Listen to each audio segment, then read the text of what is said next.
When you know that you are queer, but your favorite drink is beer, that's gayish. You can bottom without stopping, but you can't stand going shopping, that's gayish. Oh, gayish, you're probably gayish. Well, life's just too short for narrow stereotypes, so it's gayish. We're also gayish. It's Gayish with Mike and Kyle. Hello, everyone in the podcast universe. This is Gayish, the podcast that's digging deep and licking feet. What? Oh. I'm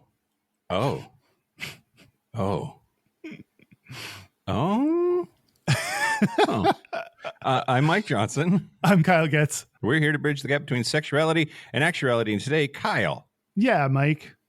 What did that even mean? I don't know. We're at the point where we've done so many episodes that I don't have good intros anymore, and I need to get back to sourcing them from people. So send in the podcast that suggestions if you want me to use them. Yeah, or you could just start saying them over. I could start from the very beginning and get 465 things of content again. That's a good idea. Yep. That's where we've arrived, I think. They think that's where we're at these days. Do you think we're ever going to retire? I think so. I can't imagine, are we going to be 70 doing this podcast? I mean, the rate we're going, maybe. Maybe. That's true. Maybe we'll be 70 recording a podcast. It'll be like in the elders' home community room that we do the recording. Yep. We're remote today because my dog has diarrhea. And because I'm not feeling good. Well, now that I have a dog, I can blame everything on her. It's all the dog's fault. Yep. Yeah, she has no shame. That's an unpleasant thing that you have to deal with. It's fine. She hasn't shit in like almost an hour, so hooray. We're on the right track. We're on the right track. Can the same be said for me? No. Okay, that said, I feel like we put enough buffer between the theme song and the news theme song. Wait, before we get to the news, though, yeah, next month is Losers Month. Oh my God, get in, losers! We're monthing. Yeah, next month we are doing a poll in our Facebook group, facebook.com/groups/Gayish podcast, and you can vote on Patreon topics that have lost in the poll in previous months. Derek helped us compile all those topics. Mike and I picked a select 10 from that list of losers, and now we turn it over to you to vote on which loser you all want us to actually talk about. We scraped the bottom of the barrel. Which chunks do you want? I think there's some good stuff in there. There is some good stuff in there. I think sometimes, like this month, Patreon doesn't make the right choice. Oh, and I trounced you. We have to talk about that. We'll talk about that more later. Yeah, that's right. Let's distract everybody by doing the news. Shut your mouth hole. It's time for your ear holes. News. News the first, Kyle. Yeah. Area Duso, a trans woman and Democrat, has been elected mayor of Downingtown, Pennsylvania. It's about 30 miles west of Philadelphia in Chester County. It was not even close. She fucking railed Rich Bryant, who was the Republican, 64-35. Damn. But it is the state of Pennsylvania's first ever out trans mayor. Have there been other, not just outside of Pennsylvania, have there been other trans mayors? Yes, there have been. Oh, I didn't realize that. Good for trans people. Yeah. There was 170 candidates across the nation that were endorsed by the LGBTQ plus Victory Fund in the 2025 general election.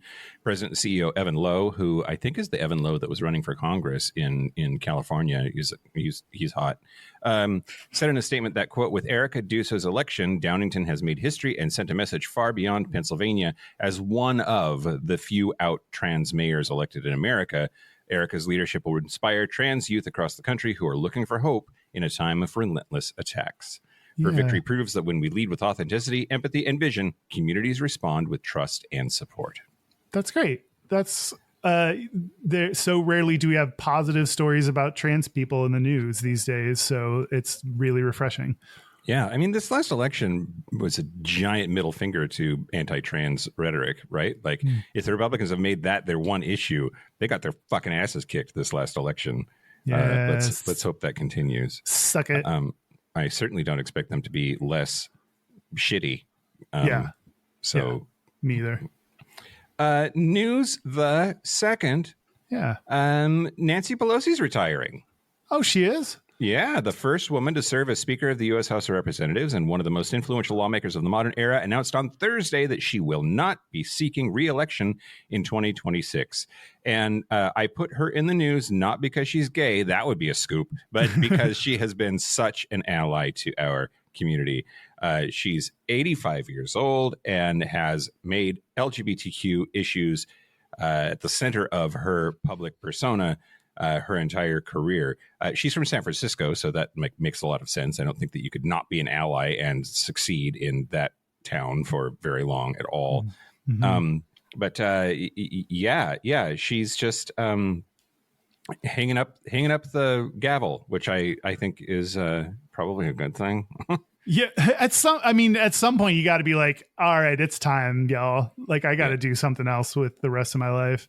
Yeah, exactly right. And it sort of like lets her leave on her own terms too, I think, because we've seen a lot of politicians who just like they do Weekend at Bernie's with them for 10 years and then they finally retire. Like, are you old enough to remember Strom Thurmond in his wheelchair? Like, clearly had no idea where the fuck he was, but his aides were literally wheeling him around voting on shit. No, I don't know who that is. He was a senator from one of the Carolinas, I think, South Carolina, and a real dickbag fuckface asshole. That's not who we're talking about. We're talking about Nancy Pelosi. Nancy Pelosi. She's retiring, so there's going to be a safe blue seat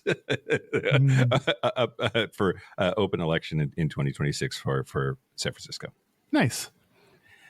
News the last, Kyle. Jonathan Bailey is people's sexiest man alive.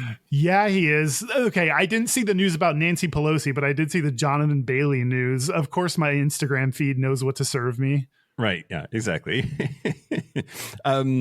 Yeah, he is on the cover of People Magazine's November 17th issue. And he is the first out gay man to be named sexiest man alive. Yeah, Hugh Jackman was it once, but he's not out. Or, yeah, right. Exactly. I assume that he's not the first gay one to be people's sexiest man alive. He can't be. But he is out. It's hilarious. I saw a interview that he was interviewed by Jeff Goldblum. And Jeff Goldblum, I don't know if he's just such an ally that it didn't even dawn on him. But Jonathan Bailey said something to the effect of like, I'm going to squeeze every ounce of sexuality I can out of this, just because, and Jeff Goldblum did not know that he was referring to the fact that he's the first openly gay sexiest man alive, to which Jeff Goldblum responded, yes. Because that's how he talks. That was 3 positive stories, Kyle. Wow. Since when has that ever happened? This is a record. I would not get used to that. Okay. That's the news. That's the news. Mark it down in the history books. All positive stories.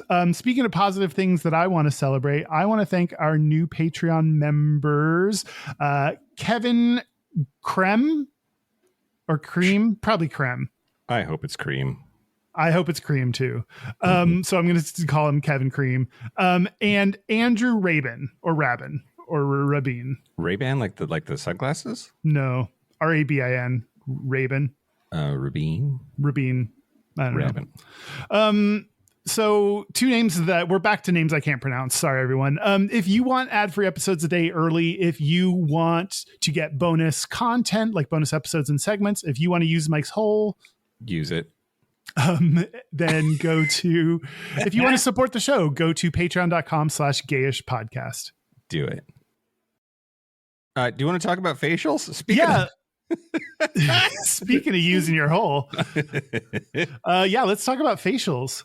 Okay. So once again, I think Kyle, I just, as near as I could tell, you've paid for enough new Patreon supporters that you tip them off on what to vote for.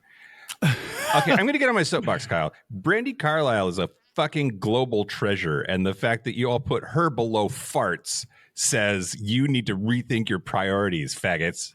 Or we need to do an episode on her so people know who she is. No one knows who she is. I don't know who she is. I recognize the name, but I don't really know who she is. That's really upsetting. I think if I were lesbian, I would never listen to this show again about 20 episodes ago, but I for sure after today. Are you sure it's not wouldn't. like? Are you sure it's not like a few hundred episodes ago that lesbians dipped out? You're trying to obscure the fact that I totally beat you. The facials got 63% of the vote. Farts got 31% of the vote. In the tiebreaker vote, facials got 80%, and the next closest was farts at 14%. So I just that means in the main poll that Brandy Carlisle got like 8% or 7%, something like that. Yeah, something like that. It was, you guys done Brandy dirty. I very upset on her behalf. But again, the important thing is I won, and that's what we need to keep circling back to. Yep. And if you want to smell our farts, you can get that episode this month as the bonus coming up in a little while. Yeah. Facials was also a topic that you got from the list of sniffies, like into or interests or whatever. So this is a sniffies topic as well.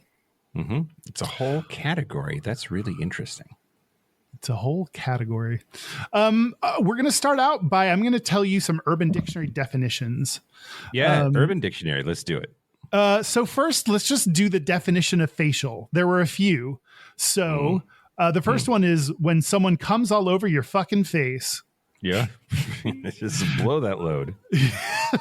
I like that.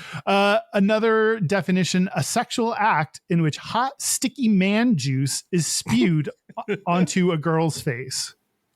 Have I ever told you that one of my favorite / totally not favorite euphemisms for jizz is horse chowder? Horse chowder. Oh no, I don't like that. Just pour a hot steaming bowl of horse chowder all over. I don't think I've ever heard that. I'm glad that I haven't heard that until this moment. You ruined life now. You're gonna forget. That's true. That's true. There was some unnecessary gendering of the person's face. They said a girl's face, which we don't need to do that. It can be anyone's face. Male, female, non-binary, anyone can get a facial. Anyone Facials for all of us. That. Yeah. And then another definition was 1, application of makeup to one's face. 2, application of sperm to one's face. Yeah, sure. It's just whatever you want to put on there. Can you have a pizza facial, Kyle? You have a fettuccine Alfredo facial? Like, there's probably some study that says if you apply fettuccine Alfredo to your face, then you'll look 10 years younger or something. Those science nerds that are not working on the right thing. Yeah, are not focused on studying trans people, but we have all this data on fettuccine Alfredo facials. We're paid for by the ragu company. Yeah. There's an Irish facial, which is when a man ejaculates on a woman's face, then throws a handful of Lucky Charms on it. The semen. I thought it was going to have to do with potatoes. Oh, nope. We went Lucky Charms on this one. Oh, God. Okay. The semen acts as glue, which allows the Lucky Charms to stick to the face. Yeah, we got it. We got that. We understood what you meant. Yeah, we were picking up what you were putting down. Yeah. There's glacial. They're always after me, Lucky Charms. There's glacial facial, which is the act of freezing your semen and then throwing it into a woman's face. Which at this point, when I was looking up definitions, I was like, what are we doing here? We're just putting any word in front of the word facial and calling it an Urban Dictionary definition. I mean, that's Urban Dictionary, man. Yeah. I was like, it's just derogatory things that you can do to women. And then I started getting in this loop of like, oh my God, are facials like a derogatory thing? Are they? Let's talk about that. I didn't turn it into a whole segment, but it's worth talking about. There is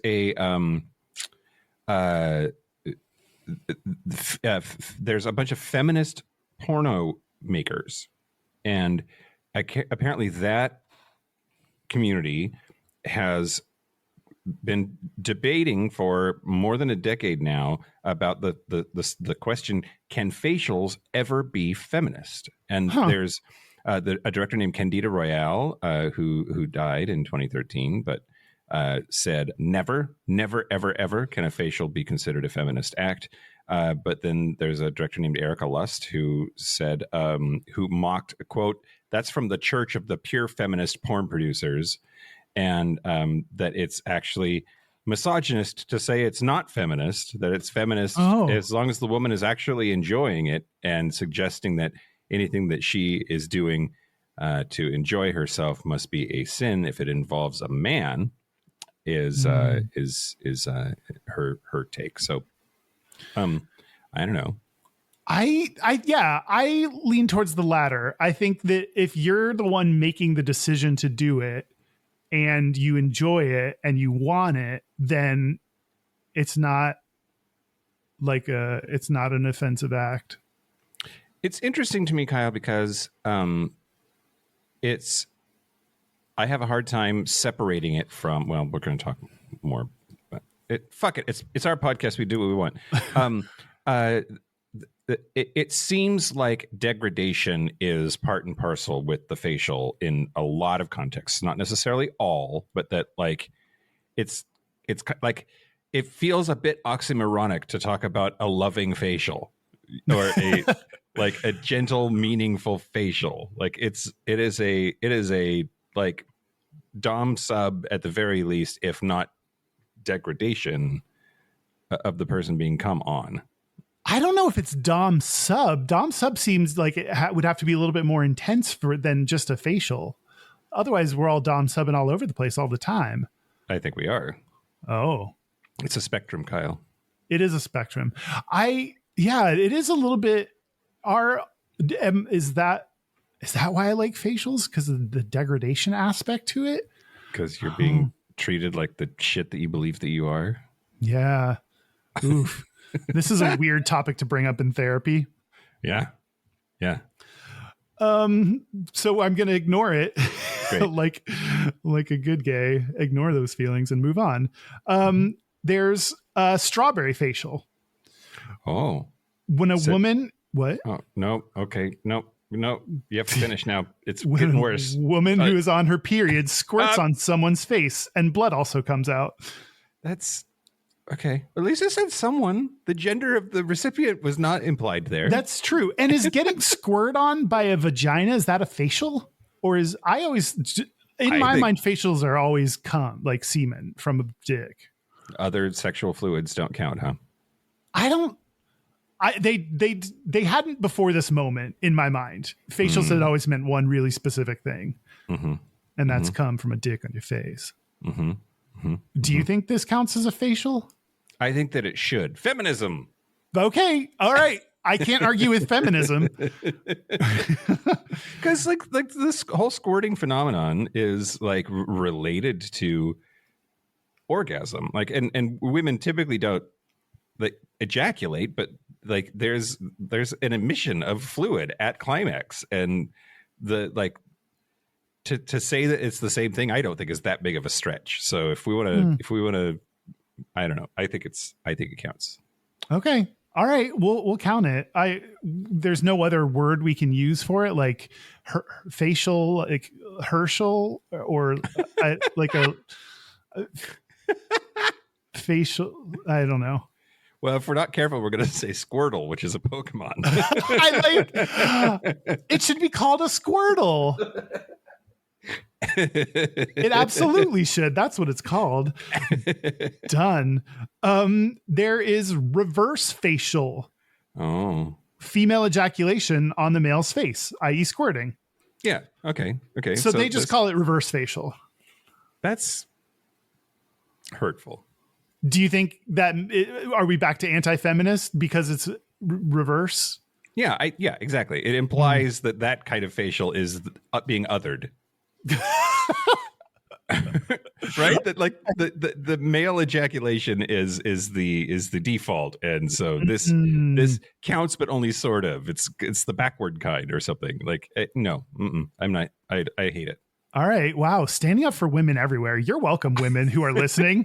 Mike's your advocate and ally. He's doing the hard work. There's facial discrimination, the act of judging or categorizing someone based on just on their face. Well, that's just being human. Yeah. That to facially discriminate is to be human.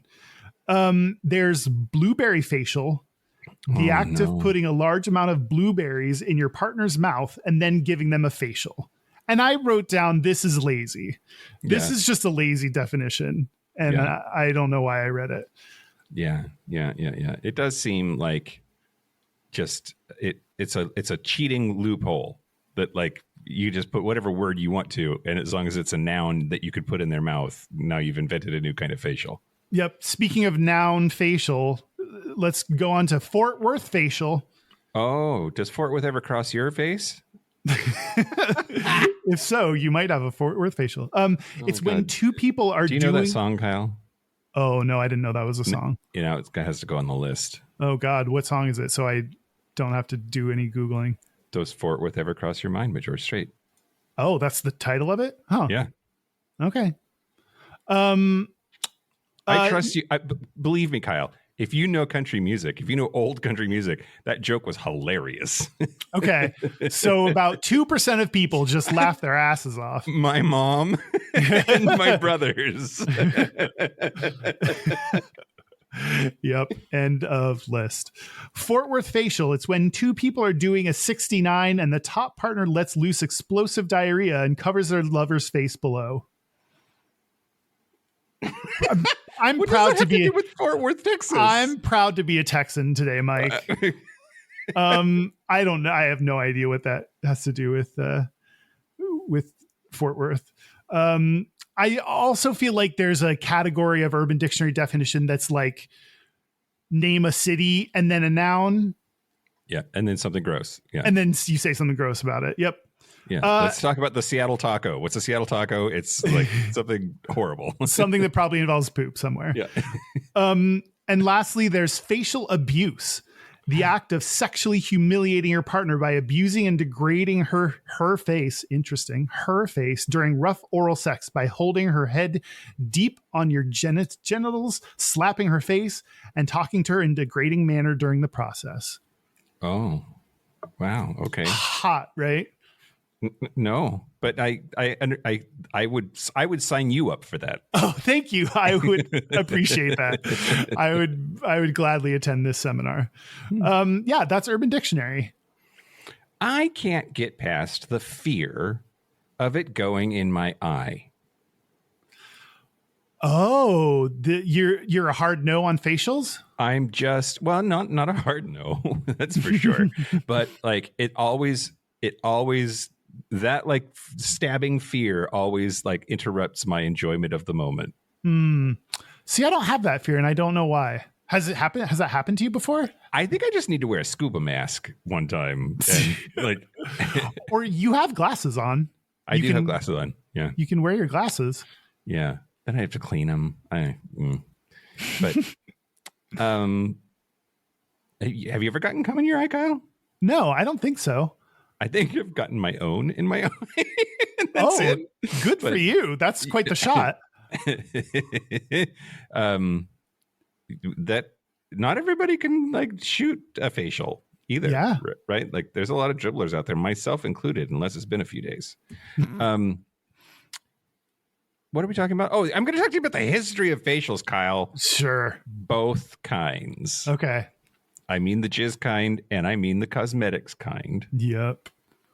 Which one do you think came first?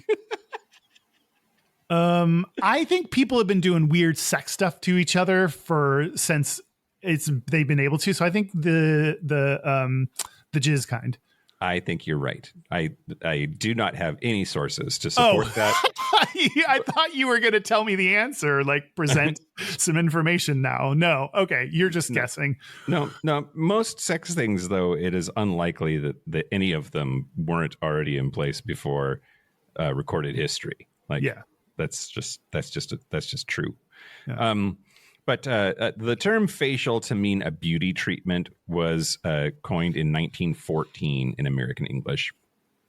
And it's a shortened form. Before that, they called it facial massage, which they still do in some cases.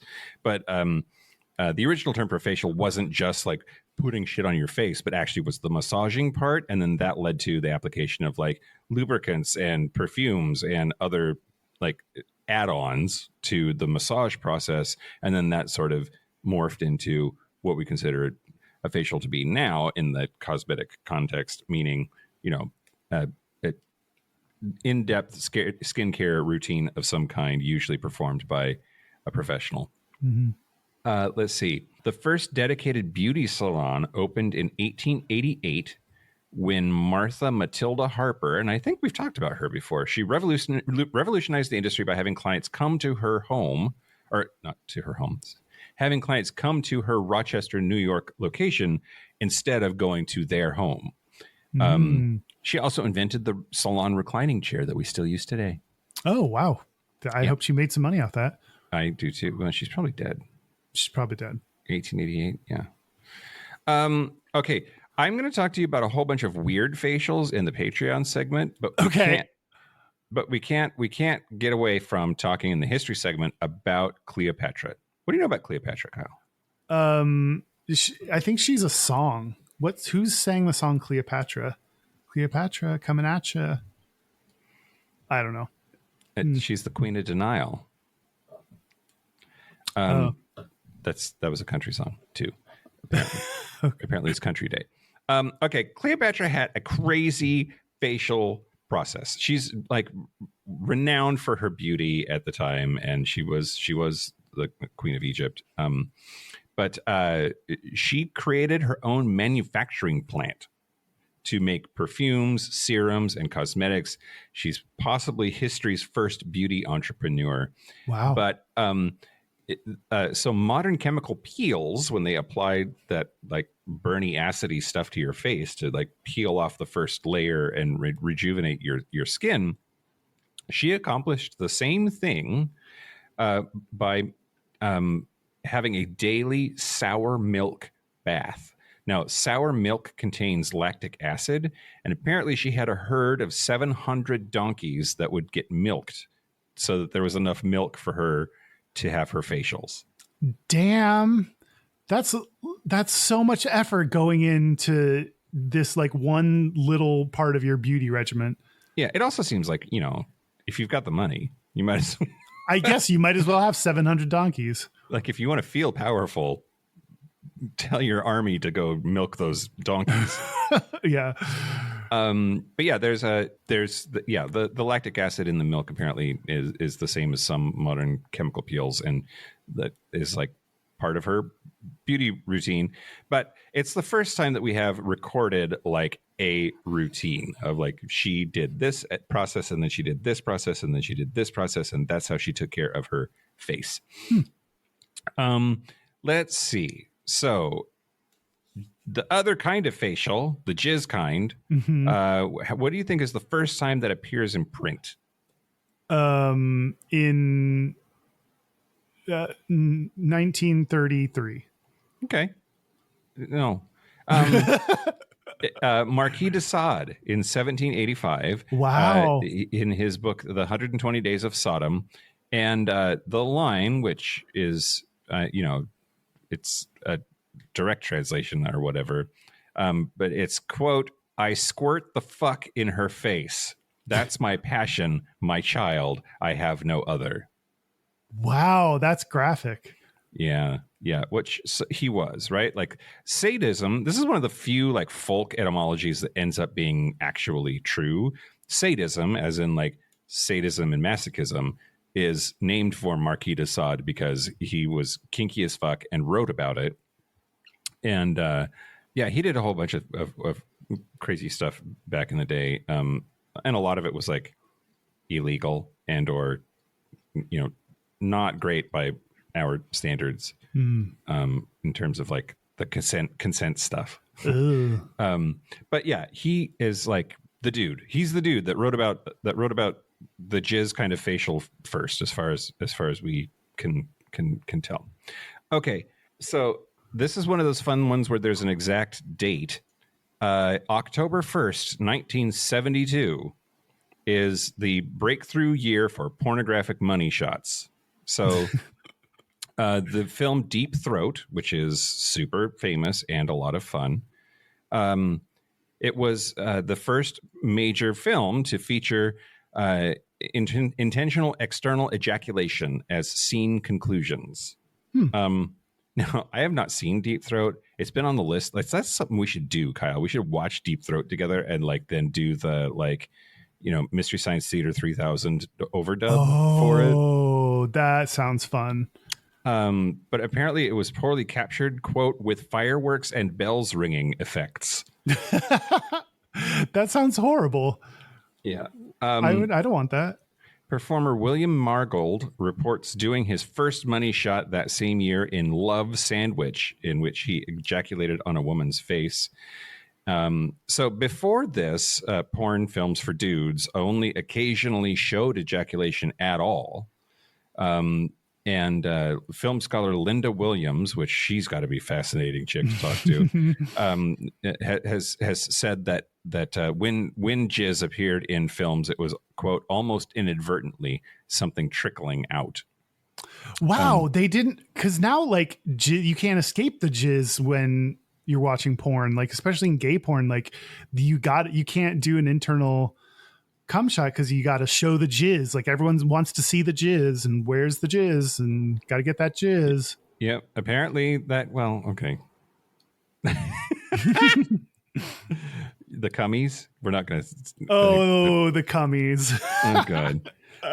But yeah, apparently October 1st, 1972, when the movie Deep Throat came out, is that's the inflection point. That's when we go to more and more and more flying in the face of convention. Yeah. Are you going to talk about in the Gata? Are you going to talk about porn? I am not. No.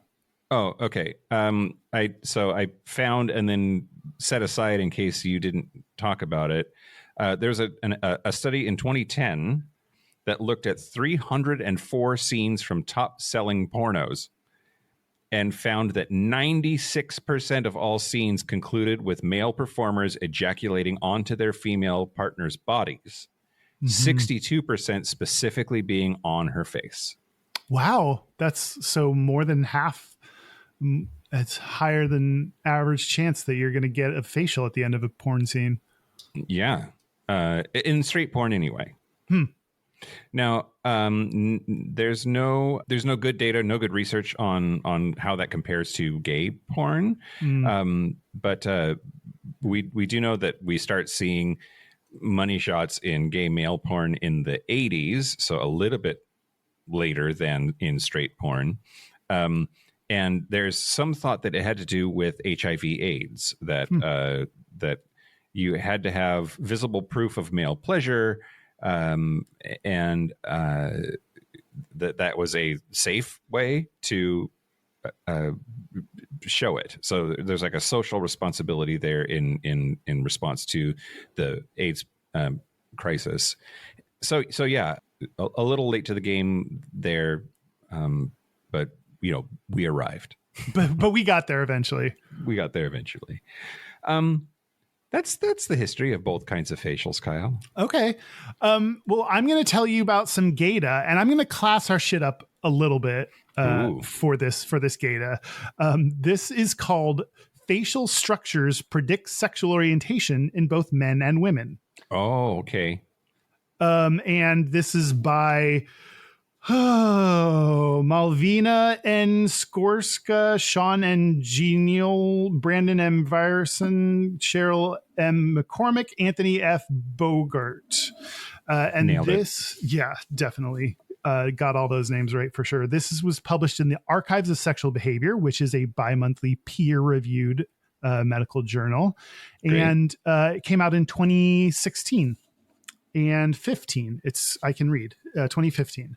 And here's what it said. Well, first they recruited people for this study through a Canadian campus at Canadian Pride and at sexuality events, which I don't know what a sexuality event is, but it was just generically sexuality events. Like one of those big gangbangs or something? I don't know. Or like a sex ed class? I don't know. A sexpo. A sexpo. I don't know. They came away with a total of 52 lesbians, 134 heterosexual women, 77 gay men, and 127 heterosexual men to participate in this study. And what they found is that lesbians and heterosexual women differed in 17 facial features out of 63. So lesbians' faces are notably different than that of straight women's. This is giving me dangerous feelings. Oh, why? Because it's in the like you can just tell category, which like no, you can't. Which it's okay to talk about like trends. Like there might be like interesting data there, but like I'm afraid that the conclusion will be if you think that's a dyke, she is, or like if you think that dude is gay, he probably is. It's the same problem we have with all of our gaydar studies, because it's like, can you tell by certain physical traits or certain mannerisms or certain movement patterns? Like, can you tell who's gay or not? And that, could lead you to some problematic behavior if you take that into account, or if you try to put that into practice and you're like, oh, now I know. Yeah. So I get what you're saying. Compared to gay and heterosexual men differed in 11 facial features. So compared to heterosexual women, lesbians had noses that were more turned up. They had mouths that were more puckered, and they had smaller foreheads, and they had a marginally more masculine face shape. The gay dudes? No, this is lesbian women as compared to straight women. The puckered lips, that's interesting. Yeah, that felt like it should be straight women that had puckered lips. Yeah. But it's not. Okay. But it's not. But the more masculine face shape, that's something where you listen like that's dangerous. Yeah, exactly. The butch lesbian stereotype gets maybe reinforced physically. Yeah, for sure. And compared to straight men, gay men had more convex cheeks, shorter noses, and foreheads that were more tilted back. So there are some physical qualities you can discern in people to help you decide whether they're gay or not. Don't do that in real, like we said, don't do that in practice, but those are the trends that they found. There's more evidence that goes to show that there are physical differences between gay and straight people. So I think that they didn't say this in the study at all.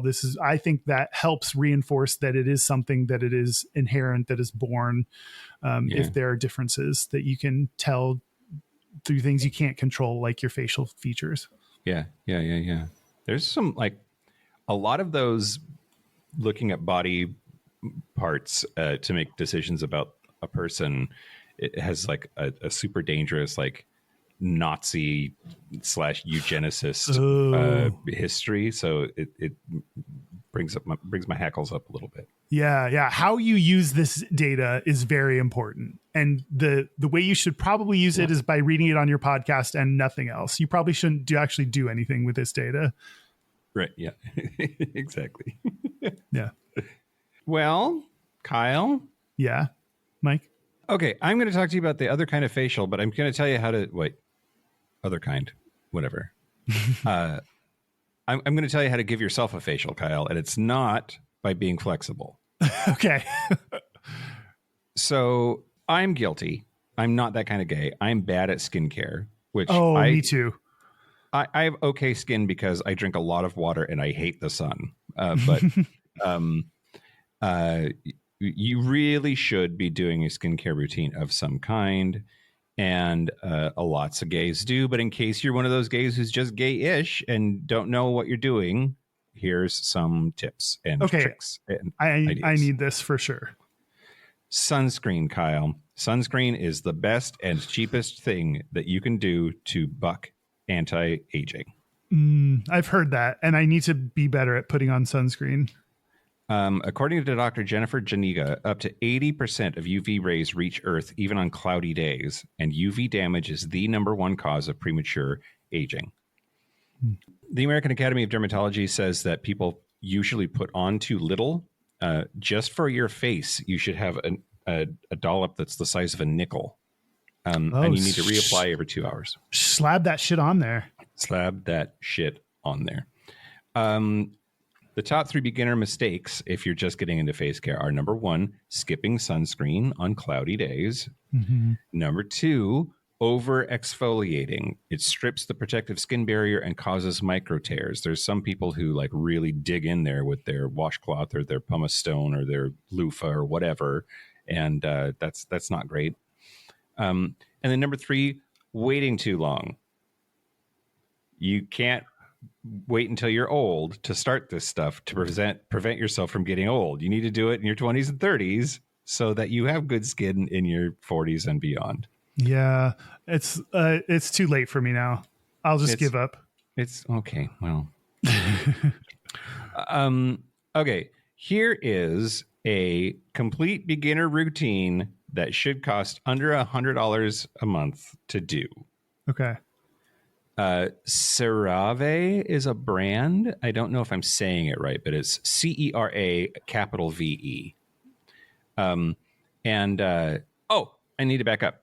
There's only 4 skincare ingredients that have peer-reviewed scientific evidence. Like, you don't have to look very far to find like all kinds of wacky shit, some of which I'm going to talk in the Patreon segment, that people like put on their face. Like, you don't need unicorn semen in your skincare products. Maybe they'll be studied and will be found to be beneficial, but like for right now, the best medicine that we have says that there's only 4 ingredients that actually work when it comes to making your skin better. Retinoids, those are vitamin A derivatives that increase collagen and cell turnover. Niacinamide, which is vitamin B3, it blocks melanin transfer and reduces inflammation. Vitamin C, it neutralizes free radicals and boosts collagen. And alpha hydroxy acids like glycolic acid, which is a chemical exfoliator. It breaks bonds between dead skin cells. And according to cosmetic chemist Perry Romanowski, quote, marketing usually gets in the way of what the science can show. Your skin is pretty good at blocking stuff out. That's why things like retinol and salicylic acid work. They break down the glue that keeps skin together. All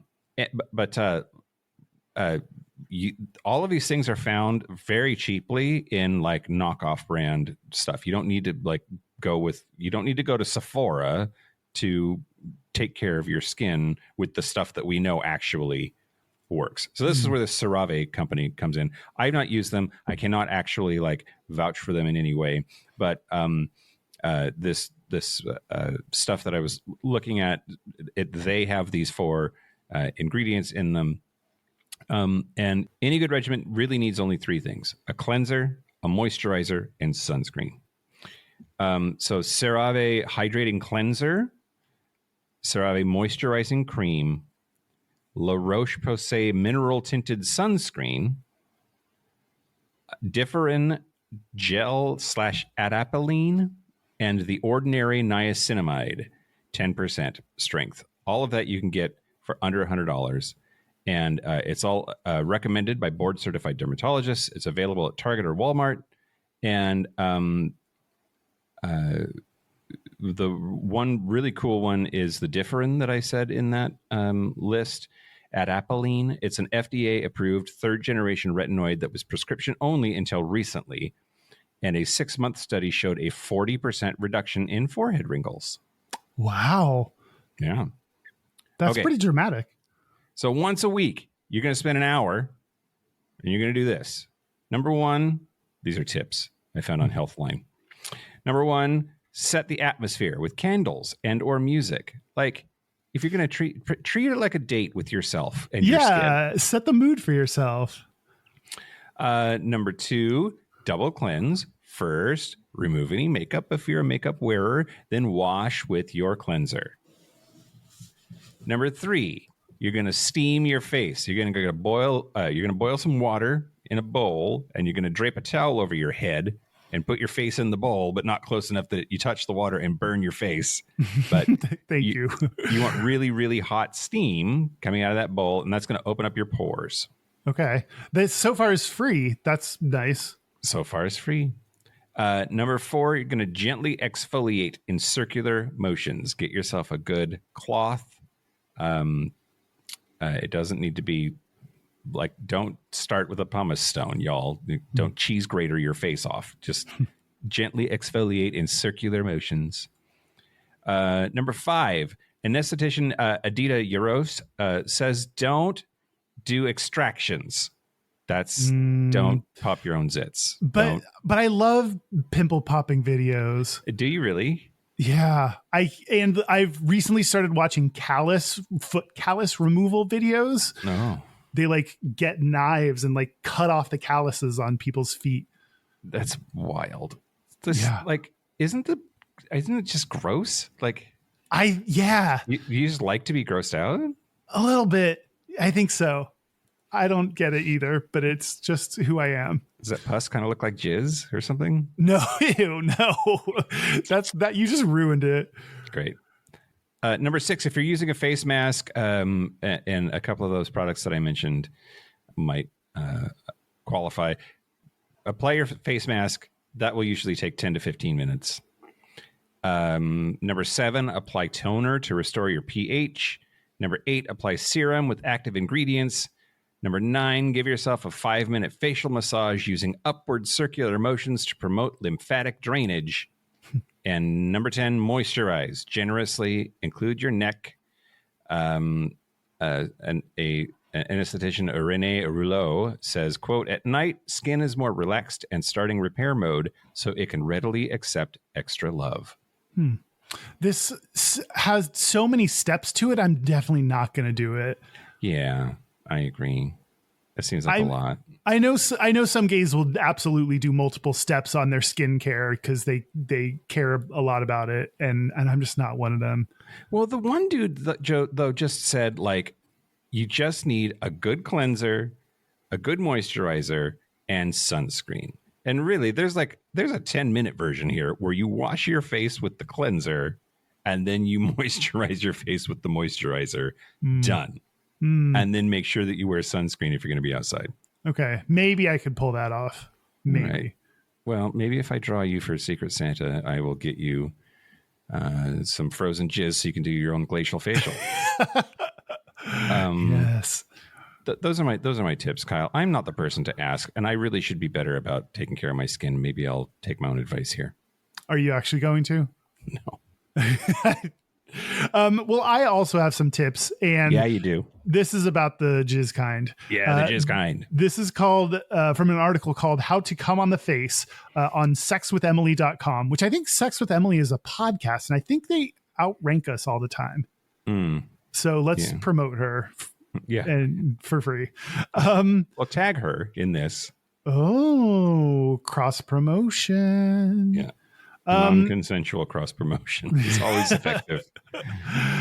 First, you want to make sure that they are into it. Yeah. It said that some people will definitely be into it and totally be down because they said it is a form of humiliation kink. Told you. So there's that humiliation again. Told you. Can facials be feminist? That's a good party conversation for your next, if you need something to talk about. Other people will be down because it's an act of intimacy that also feels taboo. And it's a sign that sexual inhibitions have been released. Some people won't be into it because they might never have done it before and aren't comfortable with it.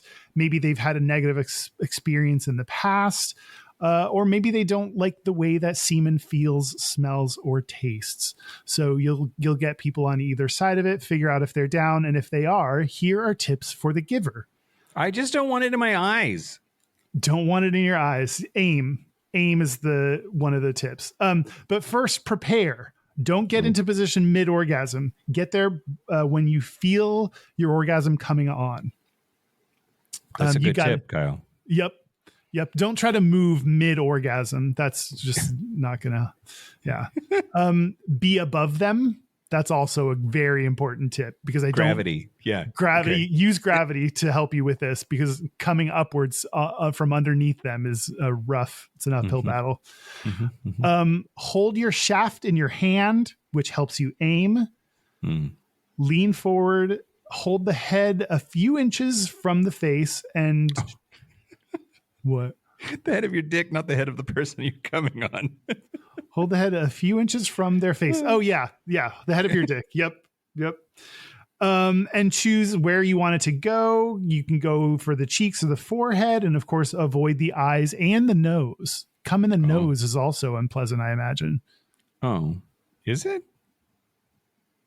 It just seems all like it's already all kind of like moist and mucusy up there. I can't imagine being. I mean, ew, getting cum up your nose? That sounds like I'd be blowing my nose for days. Maybe. Ugh. Yeah. Tips for the receiver. Close your eyes. There you go, Mike. We've solved it. Just close your eyes. What if you want to see it? Oh. I want to see it, but I don't want it in my eyes. I'm going to wear scuba goggles, Kyle. Problem solved. You're going to look. That's going to be some new kink is scuba goggles for facials. I'm going to wear scuba goggles and then come in my eyes, please. And then come all over my eyes. Do your worst. If giving oral, hold it against your cheek. As your partner is about to orgasm, turn your face and rest the penis alongside your cheek so they are ejaculating across it. Okay. And seems like maybe hard to coordinate, but yeah, there's more like steps. Practice in the mirror. I guess so. There's more steps involved in this process than I knew. I just thought it was like you just unload onto their face and you've done it. And the last tip for the receiver is to enjoy the submissiveness of it. If Dom sub dynamics appeal to you, lean into that energy. Mm-hmm. Okay. So those are some of the tips from Sex with Emily. Thanks, Emily, for all your sex. Okay, the last thing I'm going to tell you about is an Ask Reddit. Okay. And the question was, what's everyone's opinion on giving/taking facials? Is the sexiest way to finish, in my opinion, but curious what others think. And this was posted to Ask Gay Bros Over 30 by a deleted user. They said, out of breeding, finishing on their ass, in their mouth, on yourself, etc., I think giving your partner a big facial is the sexiest of them all. Opinions? Some of the opinions were as follows. First, hotter in theory than in practice / one of those porn things that doesn't translate at all. Like Sex on the Beach. It's actually terrible. I think I don't agree with them though. Oh, do you agree with them that this is something that looks better in porn than in real life? No. I also disagree with them. Sorry, I was confused. Yeah. Okay. Yeah. But I think the point that they're making is that there are sex acts that sound way better in theory than in practice, and that to them this is one of them. Yeah. Which surprising. There were like several people that had that same opinion, which surprised me. Someone else said, what a waste of perfectly tasty cum. And then someone replied to that and said, I think it's worthwhile to make the effort to eat what you can. I mean, you never get as big an ROI as if he'd nutted directly into your welcoming mouth, but it's cum, my good man. Are you really above scooping it into your mouth with your hands? I mean, I'm not. Scooping. Yeah, you gotta scoop it. You gotta make a little scoop thing with your hand so you can shovel this cum into your mouth. We should invent like a cum squeegee. Like face contoured to your face that you could just kind of like shove it in there for easy cleanup after a facial, and then you wring it out into your mouth. Yeah. Perfect. I love this. We're gonna be. Oh, you're thinking of a chamois, but yes, same idea. No. Someone else said, my partner is super into giving facials. he shot in my eye on our first date. I personally don't care for them. It's kind of hot in the moment, but post-nut clarity hits me hard, and I question my choices for a minute, but I'll do it once in a while out of my love for my husband. Oh, that's very sweet. Which is actually a very sweet thing to do. Yeah, putting up with the sexual interest that your husband has because they have it and you care about them is, I think, a sign of a good relationship. Yeah, for sure. Someone else said the idea is hot, but I prefer to swallow. Less waste and easier cleanup, especially if I have a beard. Yeah, there is definitely something to the like no muss, no fuss. Yep, clean, easy, done. You swallow it, it's gone. You don't you don't even need a towel or anything. Yeah. Someone else said I never understood the appeal of giving and receiving them. So there's more people in the. I don't understand the people that don't understand facials. Just everything isn't for everyone, Kyle. I know, but maybe they should be. Someone else said love receiving them and fascinated by how many guys freak out if I don't clean it off immediately. Which I think it'd be hot to leave a facial on your face for a little bit. How long is a little bit? I don't know, like 30 minutes. Oh, okay. All right. Or like there are some people that like giving you facial and then you like walk home with it on your face. Yeah, sure. That hot. feels like degradation a little bit. That for sure does feel like degradation. Not a feminist act. Someone said, no thanks. I'm in the spitters are quitters group. Don't want or need it on my face. Which there are people that are hardcore about the spitters are quitters and it has to go in your mouth or it doesn't count for anything. That's so weird. People are hardcore about shit. I know. Just like there's lots of dudes, especially straight dudes, who are like spit or swallow is the like gross shorthand for the whole thing. Who fucking cares? It's whatever the mouth owner enjoys. Yeah, exactly. I think, and it's nice to like vary it up. I think like I don't always, if it's going somewhere on my face area, then I don't always want a facial, but I do sometimes, and I don't always want to swallow it, but I do sometimes. So yeah, it's good to keep things spicy. Some jizz tastes terrible. That's true. We didn't talk about how to make your jizz taste better. Pineapple. Is that the answer? I mean, among other things, no asparagus, just pineapple. Okay. Problem solved. Yeah. Lastly, someone said, I should be so lucky. But I was interested in this Reddit post because there were a variety of opinions ranging from like, nope, that looks better in porn, to I don't like it, to I love it, to my husband loves it and I do it just because. Like people were all over the map on facials. I didn't know that people would have such widespread beliefs about facials. I mean, I think for a lot of people, and I would put myself in this category, it's about the mess more than anything. And it's not just facials, for which that like sex is messy. Humans are messy. How much of that mess can you put up with? Right. Like I don't mind being sweaty, but I definitely want to take a shower as soon as we're done. Like I don't mind sleeping in the wet spot, but I don't want it on me. Like, I don't know. It's just like, I think a lot of people's proclivities about what they do or don't like can just boil down to like how fastidious they are. Yeah. And gays are known for being fastidious. Some are. Yeah. Yeah.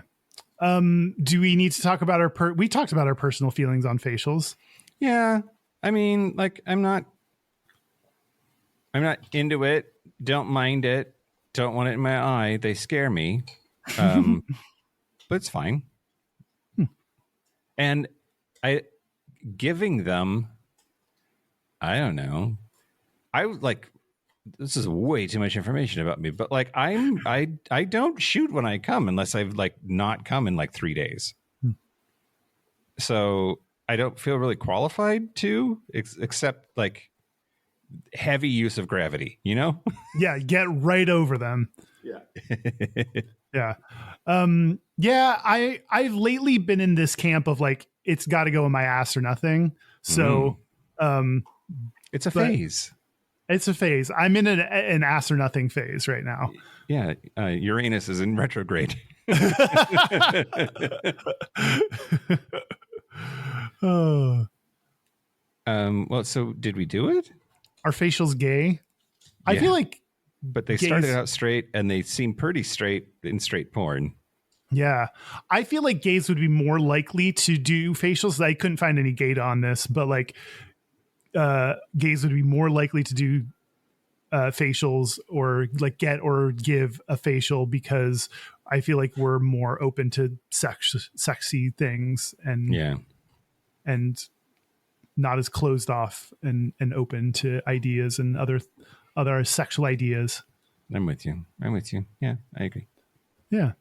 Yeah, I think we did it. Okay, well, then we're going to talk about weird facials next on Patreon, but I can't wait. Do you want to take a break? Yeah, let's take a break. Let's take a break. This is the part where Mike and Kyle take a break. So are we back? We're back. We're back. We're going to do our Gayest and Straightest. We're going to do our Gayest and Straightest, but first, local gay bar review. Kyle. Ooh, yeah. We're going to talk about Ginger's in San Francisco. Okay. It is one of the few gay bars that is not in the Castro. It is downtown. It's a fun little basement bar. I guess it just moved. So if you've been like years before, like you should see the new location. New is like, I don't know, since the pandemic or whatever. It's cute down there. The bartender was a thick girl that I was in love with. She's just like that sassy. I love her. The decor is iconic. I had a Moscow Mule. It was great. It was so fucking dead in there. It was a Thursday. Yeah. It wasn't the Castro and it was a Thursday. So, you know, whatever. 2.5 dildos. Okay. Solid. Let's do our Gayest and Straightest. Nope. Our website's gayishpodcast. Oh, right. That whole thing. Shit. Jesus. You can find us on social media at Gayish Podcast, or you can find our Discord or our Facebook group at gayishpodcast.com/contact. Our hotline, you can send us text messages or leave us voicemails, is 5855-GAYISH. That's 585-542-9474. Standard rates apply. Our email is gayishpodcast@gmail.com. Our physical mailing address is Post Office Box 19882, Seattle, Washington, 98109. Yeah. Okay. Buy our book. Come on our cruise.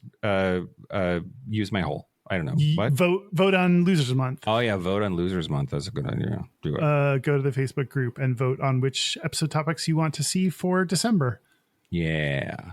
Yeah.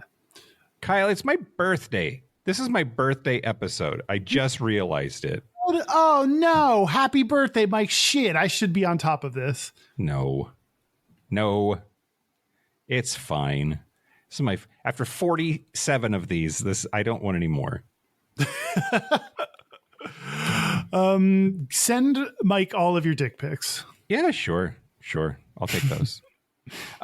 Should we do our Gayest and Straightest? Yeah, let's do it. I'm going to go first because it's my birthday. Okay. The straightest thing about me this week was assembling the gate so that the puppy couldn't go up the stairs. Yeah. She's mad about it because now she has to ask for help.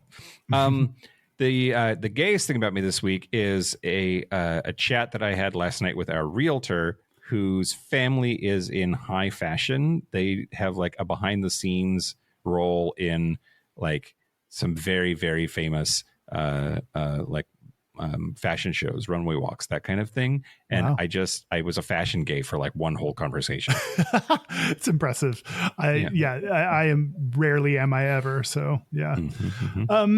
All right. Well, for me, my gayest is the amount of time I spend on Sniffies and Grindr. Like 43% of your conscious life now, maybe. It's a lot. It's embarrassing how much time I spend on these apps. But you know, here we are. I don't know what else to do. Do we need you to find some other dopamine sources, Kyle? No, because I like it. Oh, okay, great. I don't want to change. Okay. My straightest is eating potato chips and dip for dinner. Oh, that's a good dinner. Yeah. Yeah. Yeah, get it. Mm-hmm. Nom nom nom nom nom nom. Nom, nom, nom. And we have a listener's Gayest and Straightest. Oh yeah, where is it? Which one? Who is this? Why are they here? It's in our voicemail. Oh. Hi, this is Trey from Indianapolis. My gayest of the week is asking my favorite porn star if he would be interested in doing something with me and getting referred to his official Instagram page and actually getting messages back. My straightest is switching to night shift and at 3 a.m. being like, oh, now's a great time to put primer on the walls of my office so I can paint it. Bye, guys. Trey, I think so. First of all, good for you for reaching out to your favorite porn star. I think that takes balls to just be like, hi, talk to me. And then they do. That's great. Yeah, for sure. And they replied back. That's very sweet of them. Yeah. Who was it? I want to know now. Yeah, me too. DM me, text me. Kyle, Mike, we've reached the end of the episode. We have. Here we are. We're at the end. We're at the end now. Thank you to everybody who's ever given or received a facial, either kind. Yeah, totally. And a special thank you to all the people that receive them. You deserve it. Mm-hmm. And thank you to our super gappers. Thank you to Locomotive, Simon Srirachi, Kaylee Adams, Kit Oliver, Kobe Gordon, Squoggle, Andrew Bugby, William Bryant, John Crowley, Stephen Porch, Yost Osel, Jonathan Montanius, Forrest Nell, Steve Douglas, Explosive Lasagna, Michael Covington, Thomas B., Dusty Sands, A. Coleman, Chris Cacciatorians, and Jerome York. Thank you for your support. Thank you for your money. That's it. This has been Gayish from the Chris Cacciatorian Studios. I'm Mike Johnson. I'm Kyle Getz. Until next week, be butch, be fabulous, be you. See ya. See ya.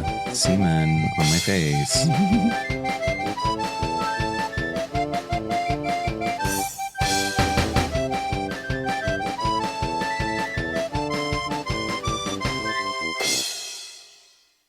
I have a puppy. Nobody's using my hole right now.